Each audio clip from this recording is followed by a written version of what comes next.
Isso que é um... Bom, começou aqui. A ideia, basicamente, é tentar mostrar como que o assessor pode colocar na carteira de alocação do cliente esse tipo de estrutura. Eu separei um rápido PowerPoint, bem dinâmico, e montei uma planilha para vocês entenderem quais são a principal pegadinha dentro do negócio, tá? E aí, por que muita gente não gosta do seguro de vida? Eu acho que faz mais sentido a gente começar aqui pela lógica. Por que usar o seguro de vida dentro do planejamento? E eu vou compartilhar minha tela. Se tiverem dúvida, aí pode ir perguntando.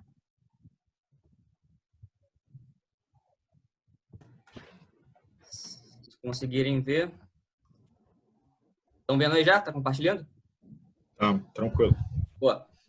Qual é essa lógica aqui? Imagina que a maioria dos clientes que começam a investir, eles têm na casa de 30, 35, 40 anos, né? Então, essa lógica quer dizer que o cara hoje, com 35 anos, ele vai começar a aplicar esse recurso. E aí ele vai ter 3 possibilidades de aplicação. A primeira possibilidade é ele continuar fazendo o que ele faz hoje, é a linha vermelha. Ou seja, ele não se preocupa em acumular dinheiro para se aposentar com 60 anos. Então, ele continua lá fazendo tudo que ele faz hoje, aplicando no banco, enfim, indo mal das pernas. E aí, quando ele se aposenta aos 60 anos, o dinheiro que ele acumulou rapidamente cai. E aí, 90 anos de idade, a gente considera que é o final da vida, né? A linha da vida aqui, ele faleceria, teoricamente, com 90 anos. Ele teria 30 anos, entre 60 e 90, para poder usufruir desse patrimônio que ele acumulou ao longo de toda a vida. Só que, como ele não aplicou bem, não se preocupou com isso, o dinheiro acaba antes dos 90. Acabando antes dos 90, ele vai ter que voltar a trabalhar, enfim. Então, a rede de assessores, eles batem muito nessa ponta. Você tem que começar a se preocupar agora, a acumular mais dinheiro, ou se não for acumular mais dinheiro, pelo menos a investir melhor, para que a acumulação do recurso fique mais rentável para você. Ela ficando mais rentável, mesmo que você continue aplicando R$100, R$200 ou R$500, você vai acumular mais recursos, porque você vai ter mais patrimônio ao longo do tempo, dado que a tua rentabilidade é maior do que o que você tem hoje, né? Então, o assessor, ele indica, teoricamente, 2 tipos de planejamento. Um é o laranja, que é ele acumular mais do que ele acumula hoje, mas acumular num limite que ele pare de acumular 60 anos também e ele usufrua todo o patrimônio até 90. Ou seja, ele como se fosse... Cara, passou de ano.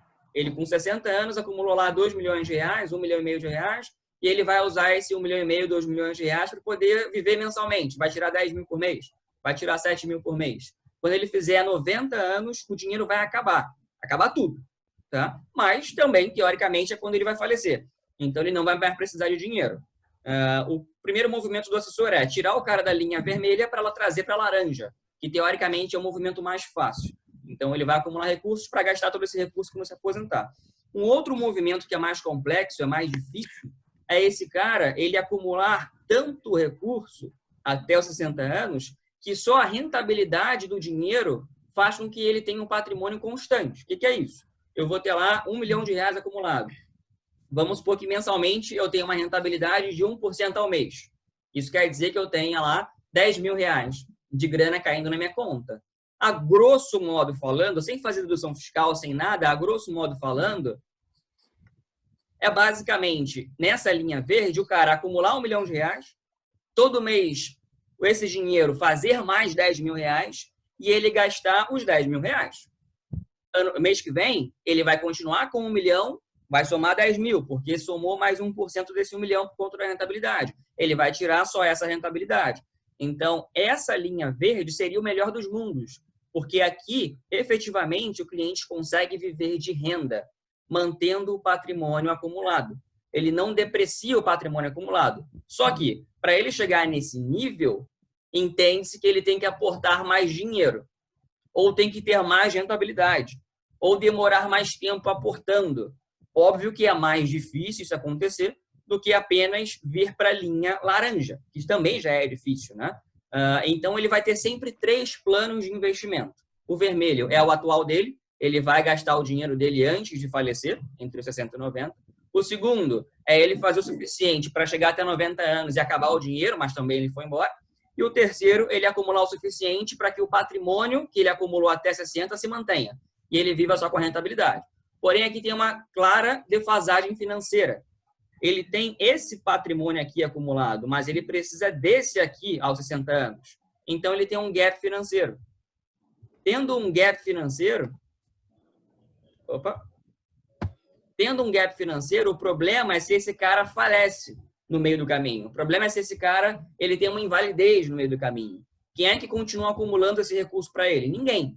E dentro da carteira de alocação do assessor, basicamente ele coloca produtos de investimento. Ele só coloca para render.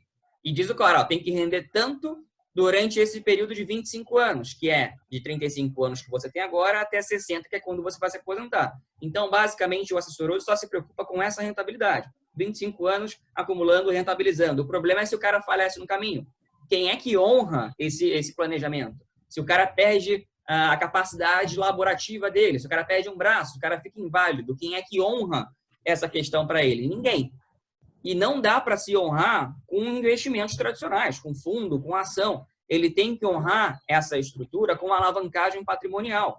E o único produto dentro dessa carteira de investimento dele, que a gente pode entregar essa alavancagem patrimonial, é o seguro de vida. Porque ele tem que proteger, ele tem que alavancar. Vamos considerar que o que ele tem hoje aqui seriam 200 mil reais. E para ele viver de renda seriam 2 milhões. Isso quer dizer que ele tem uma defasagem patrimonial de 1.800.000. Se ele quiser proteger o planejamento financeiro da linha verde, ele tem que fazer um seguro de 1.800.000. Porque é exatamente a diferença do quanto que ele tem para o quanto que ele vai precisar. Ah, mas ele não vai conseguir acumular 2 milhões. Ele vai conseguir acumular, por exemplo, 1.200.000, que é essa linha laranja. Né? 2 milhões seria para viver só de renda e 1.200.000 seria para ele consumir o patrimônio até os 90. Ele já tem 200. Então, qual o valor do seguro? 1 milhão. Porque 1 milhão do seguro mais 200 que ele já tem acumulado vai entregar para ele 1.200.000. Essa é a estratégia de se colocar dentro da carteira de alocação para o assessor o produto seguro de vida. Sabemos agora o valor, né? 1 milhão, 2 milhões, 3 milhões. Geralmente vai ser assim que se contabiliza. Quanto que ele vai fazer de seguro? Essa é a diferença. Mas o outro ponto importante, que poucas pessoas se preocupam, qual o prazo desse contrato? Se a gente está fazendo um seguro para esse cliente com 35 anos, com o foco de que aos 60 ele vai se aposentar, eu considero que se ele se aposenta, ele não tem mais problema financeiro. Então, se ele morrer com 60 anos, a família não passa mais perrengue, porque ele já acumulou lá os 2 milhões dele, ou ele já acumulou 1.200.000. Se ele falecer aqui, tô nem aí, porque ele já acumulou o recurso que ele deveria acumular para conseguir viver. Né? O problema é enquanto ele não acumula. Se o problema está no período, e considerando aqui aquele exemplo de 2 milhões, ó, ele tem 200 e é para 2 milhões, eu sei que o valor de proteção seria 1.800, que é a diferença do quanto que ele tem para o quanto que ele precisa, e eu sei que o tempo de contrato é de 25 anos. Por quê? É a diferença de 35 para 60. 35 é a idade atual, 60 é a idade de se aposentar. Eu tenho que necessariamente ter essas duas premissas para fazer um seguro de vida hoje, conosco. Se eu não colocar a premissa a tempo, eu vou fazer um seguro varejo. E aí não vale a pena. Eu já vou mostrar depois por que não vale a pena, tá? Financeiramente falando. Então, notem, eu tenho 25 anos de contrato e um seguro a se fazer de 1.200.000. Vamos considerar que, na verdade, esse cara, ele trabalha muito, ele aplica muito e ele não vai demorar até 60 anos de idade para ficar rico ou para se aposentar. Ele quer se aposentar com 50 anos de idade, 10 anos antes. Isso dá uma diferença de 15 anos. Então, ele não precisa fazer um seguro para 25. Ele faz para 15. Mas qual é a diferença disso, então, na prática? A parcela. A parcela para 25 anos, o custo do seguro, o prêmio do seguro, ele vai ser mais caro para 25 anos do que para 15 anos. Por quê? Por conta da probabilidade de falecimento. É muito mais provável ele falecer em 25 do que falecer em 15. Logo, se ele faz uma estrutura com um tempo de 15 anos, ela sai mais barata do que fazer o mesmo período, ou fazer com um período maior. Tá? Tempo mínimo de contrato para esse tipo de estrutura, tempo mínimo de contrato, 10 anos. Tempo máximo de contrato, 30 anos, na média, que o mercado faz. E aí ele sobe de 5 em 5. Então, você faz um contrato para 10, para 15, para 20, para 25, 30 anos. Isso para proteger fase de acumulação. O que está dentro dessa fase de acumulação? Só isso aqui? Não. Então, vamos tirar de um cara que é do mercado financeiro e trazer para a nossa realidade. eu tenho um filho. Pegar o Salvatore, por exemplo, como cobaia. O Salvatore, ele tem 2 filhos, que têm a mesma idade. Quantos anos tem teus filhos, Salvatore? 3, 4, 5? Salvatore caiu da ligação, então não vai responder. Tá? Mas vamos tem 5 anos. 6. Guarda aí, Salvo. Porra. Tá. Eu fiz, pô, eu pensei. Então tá, 3 anos é a idade dos filhos do Salvatore. Eu vou pegar essa idade de 3 anos e, no mínimo, esses moleques, eles serão dependentes financeiros do Salvatore pelo período de 20 anos. Porque é o tempo da educação findar. E aí o findar da educação pode ser a faculdade, pode ser a pós-graduação, cada um vai chegar nesse limite para si, né? Então eu sei que se uma pessoa tem um filho de 3 anos, pelo menos o tempo de contrato vai ser até finalizar o colégio. Então o tempo de contrato ele pode variar entre 15, se eu quiser cobrir até o ensino médio, a 25. Se eu quiser cobrir até ele ter pós-graduação, ter um mestrado, né? E aí as crianças teriam 28 anos de idade. É assim que a gente determina o tempo de contrato. Para quando o cliente ele não tem um planejamento financeiro de aposentadoria. Ele quer honrar especificamente um único ponto. Ele pega a educação, projeta quanto tempo ainda os filhos serão dependentes dele, e aí ele faz esse tempo de contrato. Mas qual o valor que o Salvatore deveria fazer de seguro? Vamos supor, obviamente são gêmeos ali, os filhos do Salvatore. 3 anos cada um. Vamos supor que o Salvatore gasta por mês ali R$2.000, R$1.000 com cada filho. Isso hoje. Ele pode estimar que quando ele estiver no ensino médio vai ser 1.500, porque vai ter curso de inglês. Então é basicamente pegar esses 1.000 por mês, multiplicar por 2, porque são 2 filhos, né? E aí você multiplica por 12 meses. No primeiro ano, seriam R$24.000 de despesas. A gente vai projetar esses 24.000, a grosso modo, pelos próximos 20 anos. Então, a gente está falando de aproximadamente 480 mil, que é o que o Salvatore vai desembolsar até os filhos completarem a maioridade. Né? 24 mil, vezes 10, 240, vezes 2, 480. Esse é o valor do seguro do Salvatore.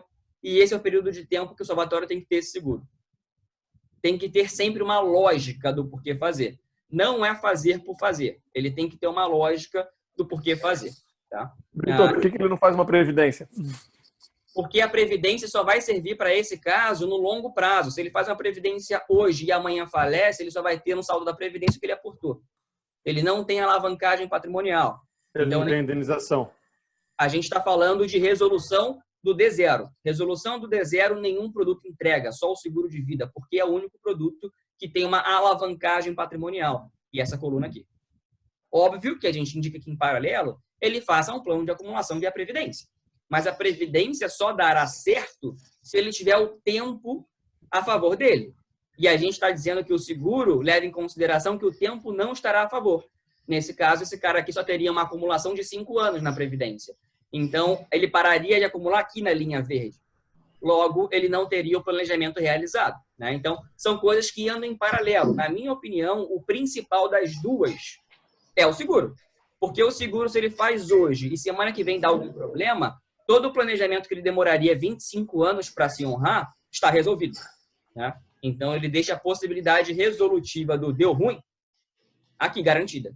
Óbvio que agora ele vai ter um outro lado, que é os 50% dele, que é o quê? Ele continuar trabalhando, continuar gerando riqueza, continuar aportando, aplicando bem. Se tudo isso der certo, ele não vai precisar do seguro. O que ele fez com o dinheiro dele? Ele basicamente redeou a operação. Ele gastou aquele dinheiro, só que ele gastou para ter um serviço em paralelo enquanto ele acumulava. Ele basicamente tirou o peso das costas e jogou para a seguradora, e para isso ele pagou um FII mensal, ou um FII anual. Tá? Esse tipo de estrutura não tem resgate. Aqui é basicamente risco. Então, qual a diferença disso para o do banco?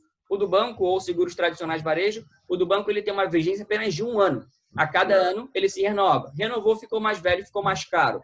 Tá? E quando a gente olha esse gráfico, vocês podem subentender que o assessor, quando ele faz um planejamento, ele tem que levar em consideração o gasto de vida do cliente. Vamos supor que o Salvatore ganha aqui... Né? Não, Salvatore não. Salvatore é velho. Tem que ser alguém com 35 anos. Bora pegar alguém com 35 anos.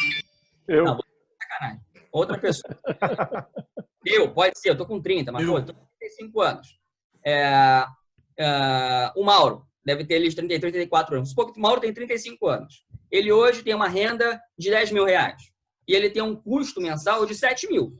Isso quer dizer, teoricamente, que ao longo desse período de 25 anos, ele tem 3 mil reais, que é a diferença do quanto que ele ganha para o quanto que ele gasta, para poder aplicar no mercado, para poder aplicar e trazer a acumulação para ele poder se aposentar. Só que, se eu faço um seguro de vida para esse cara, que eu sei que ele vai ter que ficar pelo menos 25 anos, num banco, olha a merda. E aqui é onde a gente já vai começar a partir para a porrada. 35 anos desse cliente. Vamos supor que ele tem que fazer aquela diferença de 1 milhão, tá? Para poder conseguir... Ô, Brito, só uma pergunta, ele voltando aí antes de entrar nesse gráfico.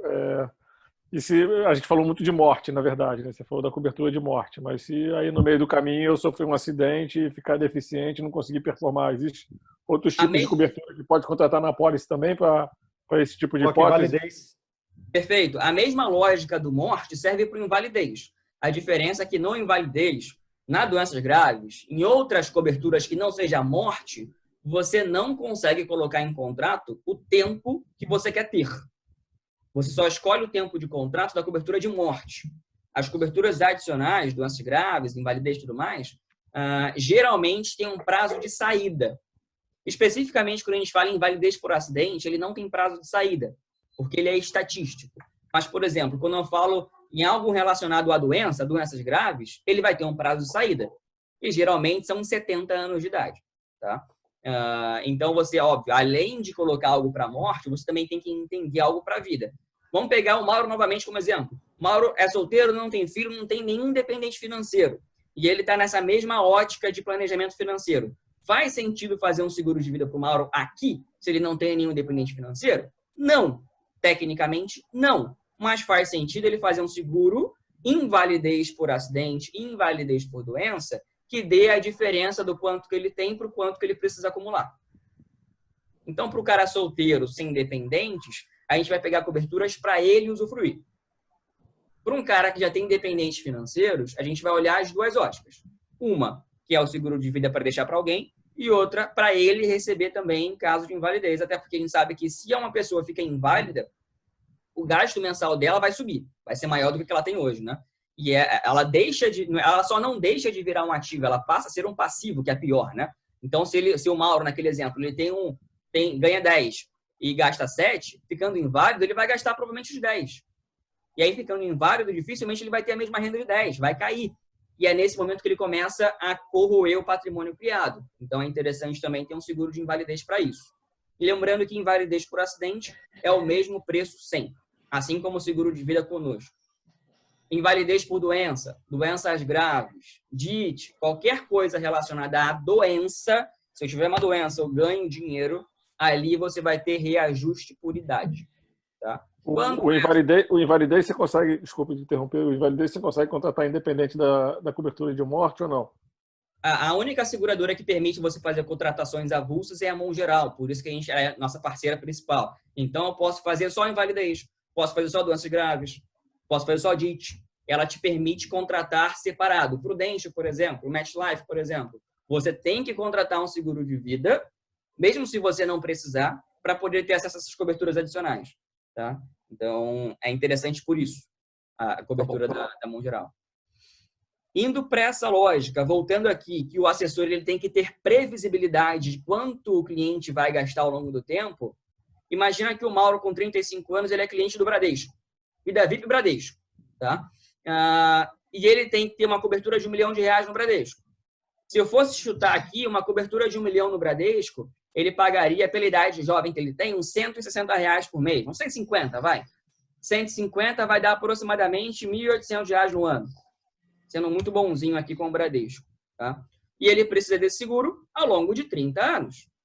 Eu vou pegar aqui o mesmo seguro na Mão Geral. R$1 milhão. Olha a parcela dele na Mão Geral, ó. Se eu for escolher para 30 anos. R$4.000. R$4.000 seria a parcela do Mauro conosco, sendo que no Bradesco a gente não sabe se é realmente 1.800, tá? Eu estou estimando aqui, sendo muito generoso, porque provavelmente já é mais caro, mas vamos considerar que o Mauro pague R$1.800 com 35 anos. Ano que vem, o Mauro vai pagar R$73 a mais, porque ele ficou mais velho. E aqui ele continua pagando R$4.000. A brincadeira se dá quando você projeta isso ao longo do tempo. Eu sei que o Mauro vai precisar dessa estrutura para os próximos 30 anos, até ele completar 65 anos de idade. Quando ele tiver 46 anos, ele já vai pagar mais do que a mão geral. Tá? Então, daqui a 11 anos, o Mauro já vai ter uma parcela superior à mão geral. Quando ele fizer 60 anos, a parcela dele vai ser 11.700. Quase o triplo. Quando ele fizer 65, 63 anos aqui, ele vai ter 15 mil reais de aporte. E aqui continua o 4. Isso quer dizer que dentro do planejamento, ele vai deixar de aplicar esse dinheiro. Porque ele vai ter que gastar mais com o seguro de vida. E supondo que o Mauro queira, não, vou continuar pagando aqui porque eu quero deixar como herança. Com 70 anos, ele vai ter que desembolsar 22 mil reais por ano para ter o mesmo seguro de 1 milhão. Isso quer dizer que se ele se planejasse, essa seria a economia dele. Na mão geral, ao longo de 30 anos, se eu multiplicar 4 mil vezes 30, ele teria um desembolso de 116 mil. Já no Bradesco, que ele começa mais barato, mas finaliza mais caro, o somatório do desembolso foi de 177. Isso quer dizer que ele deixou um carro aqui zero de 61 mil reais aproximadamente a mais no Bradesco. Ele gastou... Fora isso, tem a questão de ele poder ser, o Bradesco não querer continuar o contrato com ele ali entre 65 e 70 anos, né? Aqui é só um ponto específico de dinheiro, que é o que dói no bolso, que é onde o brasileiro se movimenta mais, né? Então, na questão específica de dinheiro, ele vai perder 61 mil reais. Isso é garantido, porque é o que está nas condições gerais, é o que está no contrato. Então, só a lógica de ter informação, e qual é essa informação? A informação é saber primeiro qual o tempo de contrato que o Mauro vai precisar. Se eu já sei que ele vai precisar de 30, 25, 40 anos de contrato, eu tenho que pegar o que ele tem hoje e projetar a parcela daqui a 40 anos. Só que o brasileiro não faz isso. O brasileiro, ele olha que ele paga 1.800, ele nem ferrando vai querer pagar 4 pau. Não vai querer aumentar esse custo dele em 2.200. Mas, se a gente monta um planejamento, enquanto o assessor de investimento, ele tem que ficar de olho quanto vai ser o custo do cliente acima da inflação, porque isso vai impactar diretamente nos 3 mil que o Mauro aplica mês. E vai chegar uma hora que o Mauro vai ter que aplicar 2.500. Ele vai ter que pagar mais 500 reais, mais caro, no seguro de vida dele. Né? E isso vai corroer a acumulação do Mauro. Considerando que o Mauro aplicou bem, ele escolheu bem, escolheu a mão geral, ele vai conseguir chegar aqui com 60 anos e vai ter acumulado. E aí ele vai ter se protegido para esses 3 pontos aqui, invalidez, a perda da renda, o morte, né? Em cima desses produtos que a gente falou. Só que o Mauro, ele conseguiu acumular 2 milhões de reais, que era o valor aqui na linha verde, né? Se ele conseguiu acumular esse patrimônio, ele comprou casa, ele comprou terreno, ele conseguiu fazer patrimônio, esse patrimônio vai ter que ser passado para alguém. Que aí é um outro ponto que a gente tem que entrar. E esse ponto, a gente vai falar com clientes que já tenham patrimônio acumulado. Ele não se preocupa mais em falecer e o filho dele não ter como pagar a educação, né? E o filho dele parar de estudar. Não, aqui ele já passou a barreira. Então, a gente está falando de um cliente com 60 anos, 50 e poucos anos, alguém bem sucedido, que já conseguiu acumular. O problema dele vai ser o ITCMD, que é o Imposto de Transmissão, Causas, Mortes e Doação. É o imposto da herança. Aqui que está o problema sucessório. Porque todo o patrimônio que o Mauro criou ao longo da vida, seja ele dinheiro, seja ele imóvel, seja ele cotas de empresa, não interessa. Todo o patrimônio vai cair no inventário dele. E o valor que tiver no inventário vai ter que ser pago um imposto para se retirar para os filhos, para a esposa poder ter acesso. E é aqui, novamente, onde o seguro entra. Vitor, Oi. está me ouvindo? Não estou conseguindo botar a tela. Por que ele não bota? Ele poderia botar esse patrimônio para evitar um pouco disso aí numa empresa, em vez de ficar com esse negócio todo na pessoa física, para evitar um pouco dessa transferência aqui. Perfeito. Só para contextualizar. Eu não sei como é que funciona direito, mas enfim. Muitas pessoas. Acho que tem um caminho por aí. Né? Tem, mas está ficando mais difícil. Muitas pessoas criam, para fazer a sucessão, empresas que são chamadas holdings patrimoniais, que você, ao invés de ter um imóvel, eu tenho um imóvel no Leblon de 10 milhões. Se eu falecer, vão me cobrar 8%, que é esse imposto ITCMD ao teto nacional, é 8%. E no Rio já está em 8%, acima de 1,2% de patrimônio. Então, esse imóvel de 10 milhões, vou ter que pagar 800 mil reais só de imposto em cima disso. O que as pessoas fazem? O que os advogados indicam? Você abre uma empresa, coloca esse imóvel dentro dessa empresa. A partir desse momento, você não tem mais o imóvel. Você tem a cota dessa empresa. Então, o que vai cair no seu inventário? A cota dessa empresa. O que acontece é que no teu imposto de renda pessoa física, esse imóvel que vale 10 milhões, ele está muito abaixo disso, né? Ele vai estar lá por 2 milhões, 3 milhões. Logo, quando você coloca esse imóvel dentro dessa empresa, a empresa vale 3 milhões e não 10 milhões. Se a empresa vale 3 milhões e não 10 milhões, o imposto de 8% vai ser em cima de 3 e não em cima de 10.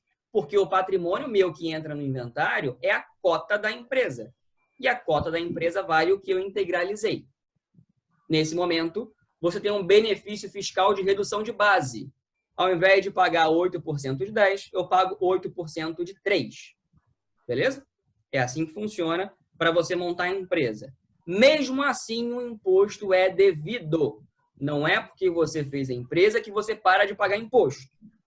Você fez a empresa, coloca o imóvel, que é o valor de mercado vale 10, pelo valor que está declarado no teu imposto de renda. Ainda é uma saída fiscal que muitos fazem. Porém, já estão revendo isso. Porque há uma clara discrepância nesse volume patrimonial. Dado que em São Paulo, por exemplo, tinham situações onde estavam cobrando acima do valor de mercado, quando estava na pessoa física. Então, o meu imóvel vale 1 milhão. E no meu imposto de renda, ele estava por 500 mil. Então, eu vou pagar ali 4%, que é o valor de São Paulo, em cima de 1 milhão, que é o valor de mercado. O problema é que eles estavam fazendo em cima de 1 milhão e 200, porque pegaram um imobiliário e queriam pegar na última transação ou congelaram lá a época que estava mais caro o imóvel em São Paulo. E aí estava dando muita discussão. O que começaram a fazer mais? Abrir empresa para colocar o imóvel lá por 500 mil, que é o valor do imóvel. Só que já tem juiz, dependendo do volume patrimonial, que estão pedindo para rever o balanço patrimonial das empresas, porque essa empresa, obviamente, tem balanço. E aí ele vai pegar a parte imobilizada e ele vai pegar o RGI de cada imóvel para olhar a última transação junto ao cartório daquele imóvel similar, né, de imóveis similares a ele. E está pedindo para atualizar o valor do imóvel dentro da empresa, automaticamente alterando o valor das cotas. E, óbvio, trazendo para o mais próximo da realidade do mercado. Esse é um ponto. A abertura de empresa... Inclusive quando ele fizer essa correção na empresa, vai ter um lucro patrimonial aí na empresa. A empresa vai ter um lucro aí que eu não sei o tratamento. Esse lucro realmente eu não sei. O que eu sei dizer é que quando você faz uma empresa patrimonial e vende o imóvel por ela, você não recolhe o imposto de renda em cima do ganho, e sim em cima da venda. Se eu tenho esse imóvel... O que eu estou me referindo é essa empresa em São Paulo que você comentou, que de repente faz uma reavaliação de ativo. Esse aqui é o ponto. Se nessa reavaliação de ativo, a empresa já vai pagar um imposto que eventualmente pode ser menor do que depois um imposto lá na frente, entendeu? Mas essa reavaliação só vai ser feita se acontecer o inventário, né, Ronaldo? Não obrigatoriamente. Não obrigatoriamente. Você pode até fazer reavaliação. Você pode fazer reavaliação porque você queira fazer. Ou seja, mas aí não é a intenção, porque você está escondendo o patrimônio e diminuindo o valor dele, entendeu? Por exemplo, na comercialização desse imóvel, ele pode vender um valor menor e receber uma parte por fora. Acontece muito isso. Mas hoje em dia receber por fora é uma encrenca, né? Porque não tem nem onde botar esse. Vamos trabalhar com a legalidade. Eu não estou preparado para fazer a discussão. Se você entrar em contato com a gente, eu estou só levantando. Estou levantando essa peteca aí. Tá? Então, essa peteca, ao meu ver, ele só vai ser mexido, porque quando você monta essa empresa, ela não é operacional. Ela é 100% patrimonial. Se ela é patrimonial, é visão da sucessão. Não faz sentido eu, antes de ser solicitado, ter que rever esse patrimônio. porque ele é só patrimonial. O que pode acontecer é no juiz, quando abrir o inventário, receber o que tem no meu imposto de renda. O Brito faleceu, ele tem o quê? Ele tem cotas de uma empresa. Tá bom, me manda aqui, quanto vale essas cotas? Ah, vale 2 milhões de reais. Tá, mas quais são os imóveis que tem dentro dela? Porque eu sei que ela é patrimonial. Ah, ele tem 37 imóveis na Vieira Solto. Meu irmão, esquece. Ele não vai conseguir ter 37 imóveis na Vieira Solto com 2 milhões de valor de cota. Eu quero que reveja esse balanço. Eu quero que reveja esse patrimônio. E aí é quando o inventariante, né, o juiz está no inventário ali, ele pede uma reavaliação patrimonial para que você atualize esse valor. Se vai ter cobrança de imposto de renda quando você trouxer lá para 10 milhões, para 20 milhões, eu não sei dizer. Tá? Mas o foco aqui é basicamente abrir uma empresa para fazer sucessão funciona? Funciona. A gente, inclusive, indica que a parte patrimonial esteja, a parte patrimonial que eu falo é imobilizada, tá? Esteja numa PJ. Porém, vamos pegar esse exemplo do Mauro aqui. Ele acumulou 2 milhões de reais ao longo de 25 anos. Se ele resolve, para organizar a sucessão dele, pegar esse dinheiro e botar numa empresa, tributariamente falando, ele fez cagada. Porque essa empresa que ele abriu, ela foi criada para organizar patrimônio imobilizado. É uma empresa patrimonial. Ela não é uma empresa que foi criada para fazer dinheiro, para trabalhar com dinheiro. Logo, quando ele pega esses 2 milhões, coloca nessa PJ, automaticamente a cota vale mais 2 milhões, né? Porque você não tem como depreciar dinheiro. Se eu botei 2 milhões, ela já sobe 2 milhões. Não é que nem um imóvel, que eu posso botar pelo valor declarado, apesar do no mercado valer mais. Então, se eu boto 2 milhões de dinheiro dentro da empresa, eu não vou deixar esse dinheiro parado na minha conta corrente. Eu vou pegar esse dinheiro e vou aplicar no mercado financeiro. Vamos supor que esse cara ele conseguiu 500 mil reais de rentabilidade. Ele aplicou bem, ele conseguiu uma rentabilidade de 500 mil. Esse valor, quando ele retornar para o caixa da empresa, qual vai ser a origem dele? Vai ser um ganho financeiro. Sendo um ganho financeiro, ele vai entrar no balanço patrimonial como outras receitas. Entrando como outras receitas, ele paga 34% de imposto. Sendo que na pessoa física, o Mauro, ele poderia pagar 15%. Ou pagar nada, dependendo da forma com que ele aplique. Porque você tem debêntures incentivados, tem outros papéis que não pagam imposto nenhum. Então, tributariamente falando, não faz sentido abrir uma empresa e colocar dinheiro dentro para organizar a sucessão. Você pode organizar a sucessão, mas você acaba abrindo brecha para poder ter o prejuízo tributário. Então, não faz sentido. O ganho que você vai ter na sucessão não compensa o prejuízo que você vai ter. E é muito caso a caso, né? Tem aquela questão de se você compra um imóvel antes de 79, não é isso, Brito?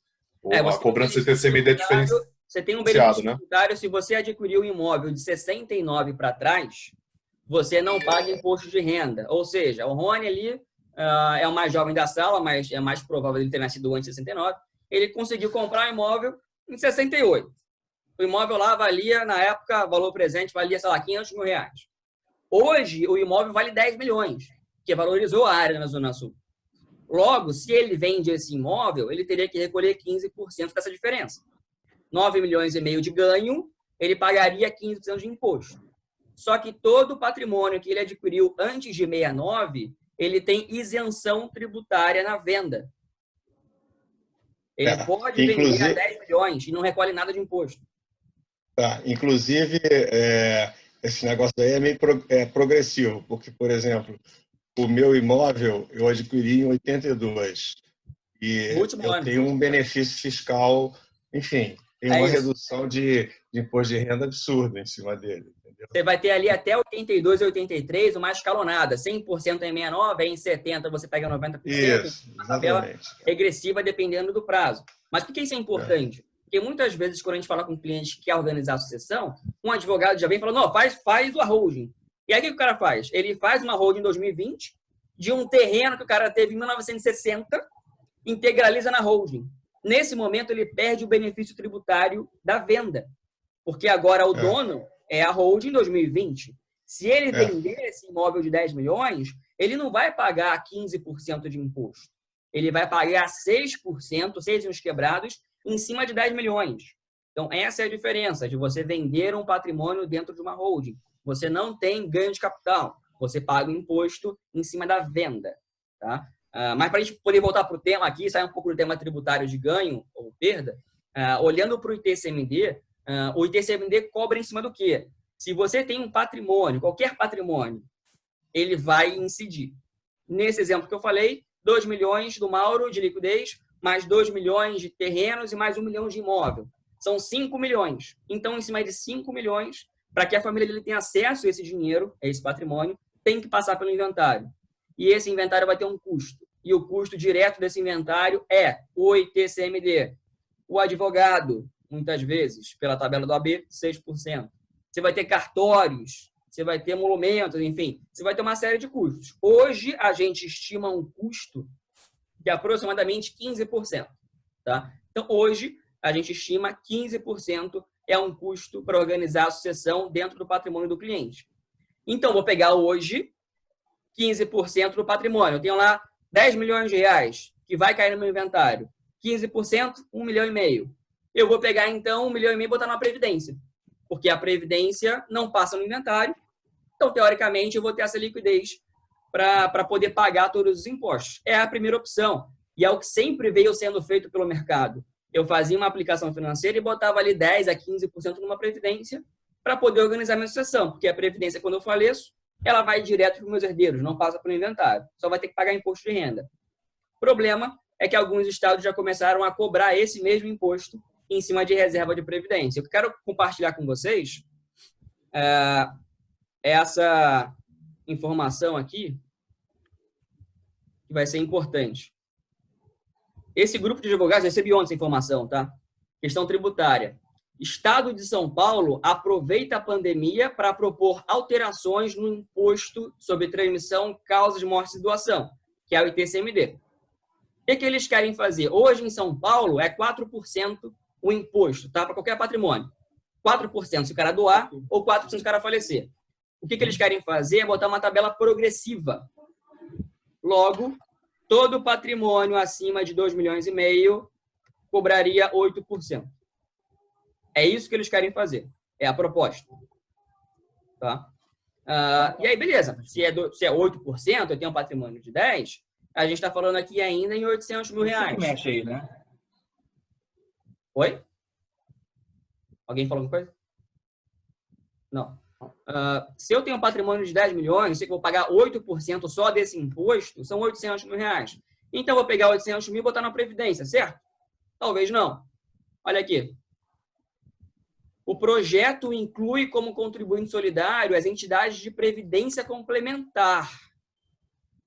Isso quer dizer o quê? Na hipótese de transmissão dos valores e direitos relativos aos planos de previdência complementar, indiretamente determinou que haverá a tributação sobre o P e sobre o V.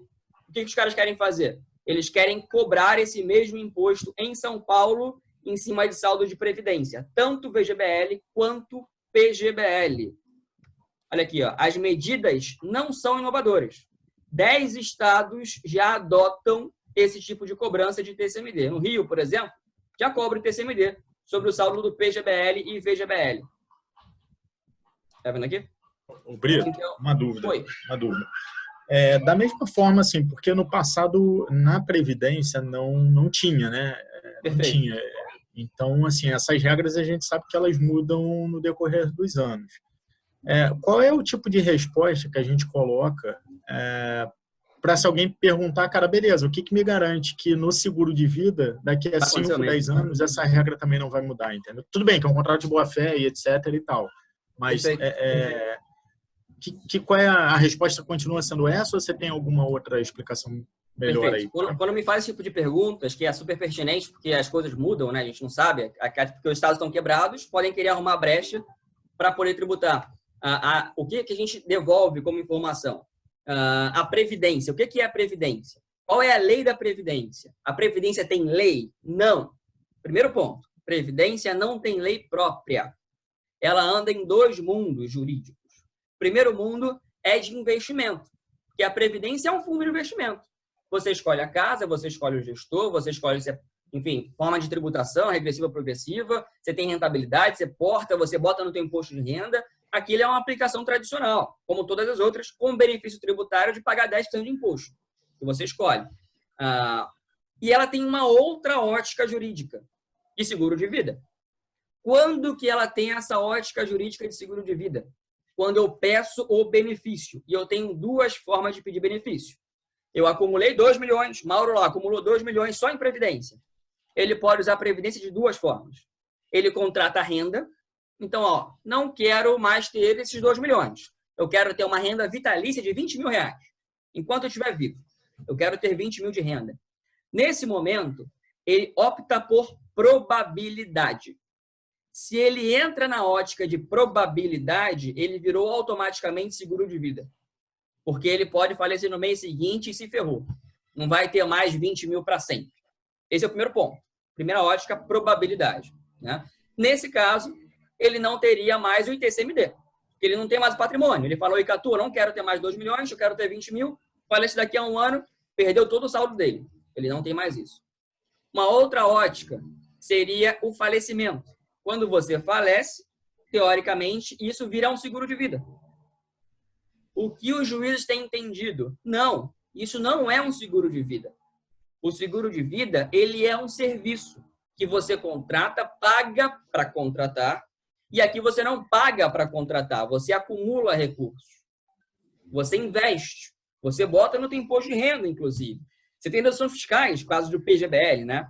Então, eles entendem juridicamente de que a previdência, sendo P ou sendo V, ele é patrimônio do cliente. É mais uma forma de aplicação. Logo, ele teria que ser entendido que o saldo que eu deixei lá, alguém vai herdar. E para alguém herdar um patrimônio, tem que pagar esse imposto, porque é um imposto de herança. Então, a previdência, como foi algo que eu acumulei, eu declarei, podendo não declarar, mas no limite você declara, você deixa o patrimônio para alguém. Deixando para alguém, paga-se imposto, que é considerado uma doação, é considerado uma herança. Quando a gente fala em seguro de vida, você nunca teve, nesse exemplo, fazer o exemplo do Mauro aqui, 35 anos, não quero seguro temporário, porque eu quero organizar minha sucessão. Se é sucessão, ele tem que ser vitalício. Olha a diferença. 39 mil é a parcela dele. 10 parcelas de 39 para comprar 1 milhão. Logo, ele comprou 1 milhão com 393. Se ele falece, o que vai para o filho dele vai ser 1 milhão de reais, certo? Que é o valor do seguro dele. E ele pagou 393. Era dele esse 1 milhão de reais? Não. Não era dele. Isso era um serviço. O custo do dinheiro para ele foi de 40% aproximadamente, né? 39,33%. Ele pagou 393 mil para ter um serviço de 1 milhão, para deixar para alguém. Logo, juridicamente, você não consegue sobretaxar esse 1 milhão. Porque se fosse sobretaxar esse 1 milhão, quebrou o nosso mercado. Ele teria que sobretaxar o seguro do carro quando recebe benefício. Teria que pagar imposto de renda em cima do seguro patrimonial. Então, é uma outra lógica tributária para cima disso. Entendi. Aí, aproveitando até uma dúvida, que eu acho que é a dúvida de outras pessoas aqui também. Aproveitando o Thiago aí, que ele está também. O Thiago, então, no caso, se o cara optar por uma previdência, o ideal é sempre que ele coloque uma renda temporária, ao invés de um resgate único lá na frente. Que aí, de acordo com o que o Brito falou, o cara, na verdade, esse negócio, você fica isento numa possível sucessão. É mais ou menos isso, né? Sim, a linha de raciocínio é essa. Assim, lembrando que o Brito ele tem o ponto de vista dele total para o produto dele. Né? Não, perfeito. Via de previdência tem outras formas, mas em relação ao imposto, é isso, perfeito. O ITCMD, a previdência, ela está numa caça, na verdade, o mercado está numa caça da previdência justamente para taxar o que vai ficar de herança, entendeu? Mas pelo que eu entendo, quando você passa a renda, você faleceu, não teve herança nenhuma. Não.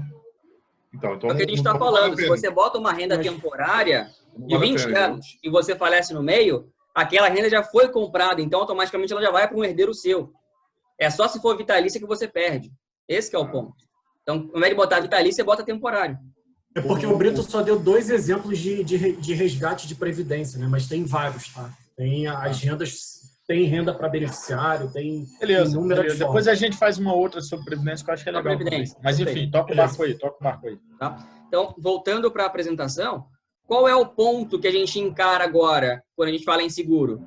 Ele entrou no início do planejamento e no meio do planejamento, até o cliente ter patrimônio, e mesmo quando o cliente consegue aquele patrimônio, ele continua ainda super importante para passar esse patrimônio para frente. Porque se ele não tiver liquidez sucessória, o patrimônio fica parado no inventário. Logo, a gente começa a entender a importância real da estrutura seguro de vida dentro do planejamento. Ele vai no início, para alavancar o patrimônio do cliente o máximo que for possível. Vai no meio, que ele vai acompanhar esse cliente ao longo do período de acumulação. E pode ser uma das opções para ir no final, para poder justamente quitar esse imposto, quitar esse TCMD. Nesse exemplo, novamente, que eu fiz aqui, o Mauro, com 35 anos, ele acumulou lá, vamos fazer um chute, o Mauro acumulou com 35 anos 10 milhões de patrimônio. Ele sabe que o imposto de sucessão vai, em São Paulo, para 8%, porque ele já está acima de 2,5%, né? Então, ele vai ter que gastar 8% do patrimônio.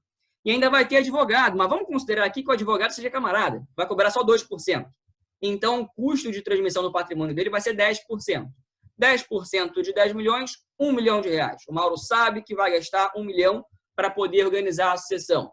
Se o Mauro tem patrimônio para isso, por que não comprar esse mesmo R$1 milhão para organizar a sucessão, pagando 393 mil ao longo de 10 anos? Cabe saber, obviamente, se o Mauro ele vai ter dinheiro para isso. Ah, mas o Mauro com 35 anos não tem dinheiro para isso, Brito. Eu acho mais fácil ele vai ter esse dinheiro lá com 50 anos. Então, beleza. Mauro com 50 anos resolve fazer esse seguro. Porque ele sabe que vai gastar R$1 milhão para organizar a sucessão. Com 50 anos, olha a parcela. Sai de 39 para 59. Por que isso acontece? Probabilidade. Quanto mais velho o cliente, mais velho o segurado, maior é a parcela dele. Mas ele continua pagando em 10 anos. Isso quer dizer que ele vai desembolsar para comprar o mesmo R$1 milhão, não mais 390, mas sim 590. Mesmo assim é vantajoso. O Mauro não teve, a família não vai ter que desembolsar R$1 milhão na cabeça quando acontecer. Ele vai fatiar esse imposto ao longo de 10 anos. A cada ano o Mauro vai pagar 59 mil. Final de 10 anos, 590. Na verdade, ele acaba economizando 410 mil reais. E é justamente a diferença de 1 milhão, que é o valor comprado, pelo que ele pagou. E essa estrutura entra aqui para pagar imposto de transmissão. Notem, eu não fiz um seguro temporário. Eu posso pegar aqui e fazer um temporário de 10 anos? Posso. Eu chego aqui, faço um temporário de 10 anos, ao invés do Mauro pagar 59, ele vai pagar 5.600. Só que daqui a 10 anos o seguro acaba. Porque ele só vai ter o seguro por 10 anos. Faz sentido fazer seguro temporário para 10 anos? Se ele está organizando a sucessão, não faz o menor sentido. Não faz o menor sentido isso. Por quê? Porque eu não sei quando o Mauro vai falecer. Se for para 20 anos? Se for para 20 anos, a parcela... tem que calibrar quando você vai morrer, né? Mas você não sabe. Não pode dar uma de... Então, se você não sabe quando vai falecer, se a gente está falando aqui em sucessão, automaticamente eu tenho que garantir o tempo. Ela tem que ser para sempre, porque pode acontecer daqui a um mês ou daqui a 100 anos. O seguro de R$1 milhão para a sucessão tem que ser vitalício. Tem que ser vitalício. A gente não pode se dar o luxo de fazer um seguro, como o Rony falou. Então bora fazer o seguro aqui para 30 anos. Beleza, bora lá, 30 anos. A parcela do Mauro. Se o cara morrer nesse período aí, vale a pena. Lindo. Se o cara morrer aqui nesse período, lindo. Foi muito melhor para ele. Jorginho Guilherme, errou a data que ia morrer, ficou... Meu irmão, você está com 79, se ferrou, porque ele colocou tudo aqui, ele gastou, nesse período, 405 mil reais para ter o mesmo milhão para 30 anos. Se ele fosse fazer esse mesmo milhão para a vida inteira, ele desembolsaria 590. Então, é uma diferença ali de 170 mil, 100 e poucos mil reais, que não faz sentido.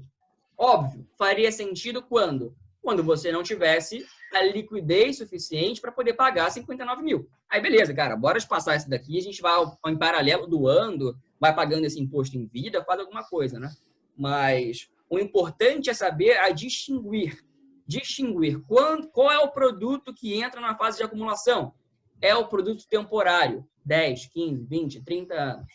Qual é o produto que entra para a sucessão? É o produto vitalício. E automaticamente, por ele ser vitalício, ele cria reserva de resgate, que não é o foco aqui. Eu não quero fazer um seguro para poder resgatar. Eu quero fazer um seguro para quitar minha despesa sucessória, que eu não sei quando vai ser. e eu quero tirar da frente em 10 anos. Opa, é o seguro vitalício. Então, essa é a distinção entre seguro temporário, ele vai entrar na fase de acumulação, e seguro vitalício, que vai entrar para organizar uma sucessão para todos os efeitos. Tá? E aí, além disso aqui, ele vai ter o benefício da impenhorabilidade, Só fazer uma observação nesse teu exemplo aí. Uma coisa que você falou importante aí, na hora que tem o falecimento do segurado, né, o patrimônio todo fica bloqueado. E assim, o brasileiro ele não lê manual nem do celular que ele compra, né, quanto menos ele sabe as leis que regem a vida dele, né. Aconteceu um exemplo aqui em Fortaleza de um mega empresário. O cara era um industriário, ele tinha uma indústria de ração, ele vendeu a fábrica, pegou toda a grana que ele tinha e foi viver de renda, botou tudo numa aplicação financeira e tal. Depois de 8 anos ele faleceu, todo o patrimônio ficou bloqueado, a viúva e os filhos ficaram sem dinheiro nenhum, cara, porque ela não tinha nenhuma conta individual dela, era conta conjunta. Assim, eles só não passaram, milionários, tá? Bilionários, na verdade. Só não passaram fome porque os amigos ajudaram e sustentaram ela por 6 meses. Na verdade, fizeram um empréstimo para ela poder tocar a vida dela, entendeu? E assim, é importante falar isso na hora da abordagem do cliente, porque ele não sabe disso, cara. Não sabe, é ali que ele vai bater na cabeça, que ele vai deixar a família dele na mão mesmo, entendeu? Porque, principalmente aqui no Nordeste, o pessoal é muito centralizador, né? As esposas não têm, em sua maioria, não tem nem conta individual. Eu lembro que a gente deu um exemplo desse numa apresentação do Brito, tinha um casal que estava de mão dada, a hora que o Brito falou que é muito importante ter conta individual, o cara soltou a mão da mulher, cara, e virou de costas para ela. E muita gente acha que ter conta conjunta é resolução. Não é pior. Porque a conta conjunta, se você for secundário ali, o teu, sei lá, cônjuge falece, cara, ele tá naquele, o CPF dele foi cancelado e a conta fica bloqueada, até você conseguir liberar. Então, o ideal é que você tivesse contas separadas para que você tenha acesso imediato na sua conta e, dependendo do volume patrimonial que você tem na sua conta, o juiz ainda pode te dar um processo. Porque você, dependendo do regime de comunhão, enfim, a gente pode botar para um outro vídeo, você já é dono de metade. Então, teoricamente, você só poderia movimentar a metade, desde que tenha autorização do juiz. E aí, se você ter uma noção, o tempo médio, tá, de resolução de inventário no Brasil, ele pode variar de 6 meses a 3 anos, 4 anos. Tá? Só que tem muito inventário. Eu posso tirar caso próprio aqui. A tia-avó da Karen, que é minha esposa, ela faleceu, sei lá, 6 meses depois que eu conheci a Karen. Eu conheci a Karen em 2013. Então, eu estou falando de 2014. São 6 anos. Ela não deixou muita coisa. Ela deixou um apartamento. Ela deixou uma grana espalhada. Sei lá, era um inventário de 1,5 milhão, talvez, no máximo. Sacou? Até hoje, parado. Porque você tinha os irmãos direto, e aí um dos irmãos falece que tem 6 filhos, ferrou. Porque são 6 cabeças diferentes, são 6 assinaturas, e aí tudo fica travado no inventário. Ficou no inventário, advogado vai embora, o advogado não está nem aí para resolver rápido, muitas vezes. Ele quer, muitas vezes, sangrar a família, comprar os imóveis mais baratos do mercado para poder vender depois. E, eu não recebo nada, eu vou receber aqui só no final. Mentira. Muitas vezes ele bota para postergar, vai somando a conta ali, não se preocupa, para poder pegar mais patrimônio lá na frente. Então, não adianta ter dinheiro. Ter dinheiro não é sinônimo de resolução. Você tem que saber o que fazer com o seu dinheiro. Se você não souber o que fazer com o seu dinheiro, Mauro, conseguiu 10 milhões de patrimônio, lutou a vida inteira, não melhorou com a família, separou da mulher porque não estava em casa, um bocado de coisa. Vê lá, com 60 anos, 10 milhas. Irmão, esse cara faleceu com 70, esses 10 milhões vai pro ralo. Vai pro ralo. Porque até alguém acessar, ele só perdeu a vida dele, basicamente. Ele perdeu o tempo com os amigos, ele perdeu o tempo com todo mundo para acumular um patrimônio que os herdeiros, primeiro, os herdeiros geralmente eles não acumulam, eles herdam. Se eles herdam, eles não são sucessores, eles são herdeiros. Logo, ele não tem o mesmo carinho e afeto pelo patrimônio criado. Ele já começa a dilapidar aí. Exemplo real. Não sei se quem conhece aqui a Gama Filho, Universidade de Gama Filho que faliu. Claramente isso. Eu era da Gama Filho. Estava no último período da Gama Filho e ela faliu. Tive que terminar na Estácio, em faculdade. Porque os filhos receberam do pai, fizeram um FDIC, ou seja, botaram lá os alunos como garantia de um empréstimo deles. 3 filhos diferentes. Começaram a fazer uma puta de uma cagada na faculdade. Uma faculdade que era chamada na época de Grana Filho, era cara pra cacete, era referência. Tinha muita gente de fora que vinha fazer medicina aqui. Cara, foi embora em menos de 10 anos. Quando os herdeiros pegam. Então, acumular apenas patrimônio não é sinônimo de riqueza. A riqueza está no planejamento desse patrimônio. Então, a gente tem muitos clientes que se preocupam como vai estar daqui a 2 gerações a minha família. Será que se eu acumular 100 milhões de reais hoje, teoricamente, eu tenho dinheiro para as minhas próximas 4, 5 gerações. Mas será que a passagem de bastão para a próxima geração, que vai passar para a próxima, vai ser bem feito? Ou ela vai perder muito dinheiro no caminho? Se ela for perder muito dinheiro no caminho, ela tem que se planejar. A gente viu que tem esse imposto de 8%, que agora no São Paulo querem colocar, né? Mas, pasmem, é barato morrer no Brasil. Esse imposto de 8%, que é o teto federal, nos Estados Unidos é 40%. Na França é 60%. O problema não é os Estados Unidos, não é a França. O problema é o Chile, que cobra 20%, 25%. E a gente sabe que o Paulo Guedes ajudou a montar a parte da economia chilena. Onde você acha que vai subir imposto no Brasil? Vai ser imposto de renda que é impopular? Não. Óbvio que está nesse imposto de herança, porque ninguém se preocupa em morrer. Todo mundo acha que vai ficar problema para o outro. E aí, quando você começa a subir esse imposto, o primeiro movimento, todos os estados estão subindo. Peguem lá no Google, um momento ITCMD Brasil. Todos os estados do Nordeste já vieram para o teto, a grande maioria. Pouquíssimos não estão. Só a Amapá, se eu não me engano, ainda cobra 2%. No Rio era 4%, já está em 8%. Então, qual é o movimento que está acontecendo, para vocês entenderem e a gente finalizar?